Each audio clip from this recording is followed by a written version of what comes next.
রাধে রাধে। আমি পাঠ করে শোনাব স্বয়ং ভগবান শ্রীকৃষ্ণের মুখনিসৃত বাণী শ্রীমদ্ ভাগবত গীতার দ্বিতীয় অধ্যায় সাংখ্যযোগের শ্লোক নাম্বার 47। তো চলুন পাঠ করে শোনাই।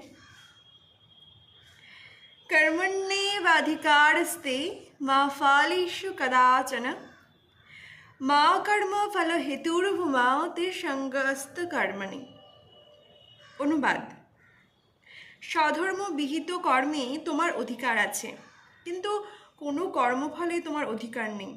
কখনো নিজেকে কর্মফলের হেতু বলে মনে করো না, এবং কখনো স্বধর্ম আচরণ না করার প্রতিও আসক্ত হইও না। তাৎপর্য: এখানে তিনটি বিষয়ে বিবেচনা করতে হবে। 1. শাস্ত্র নির্ধারিত কর্তব্য কর্ম। 2.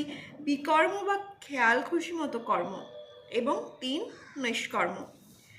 কর্তব্য কর্ম হচ্ছে প্রকৃতির তিনটি গুণের দ্বারা বদ্ধ অবস্থায় জাগতিক কর্ম।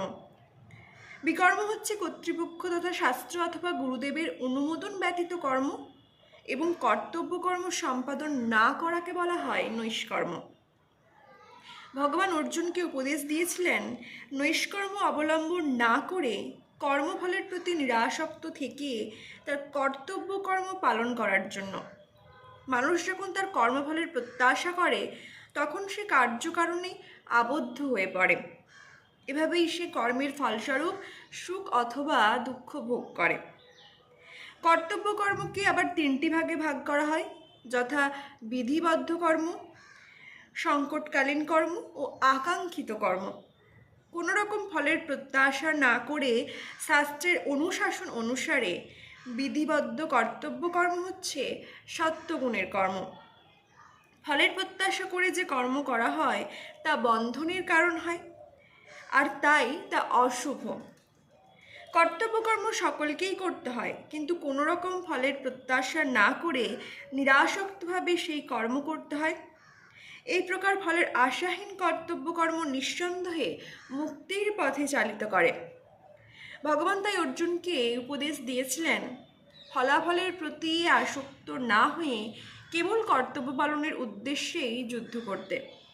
তার যুদ্ধে যোগ না দেওয়াও ছিল অন্য এক প্রকারের আসক্তি। এই প্রকার আসক্তি কাউকে মুক্তির পথে চালিত করে না।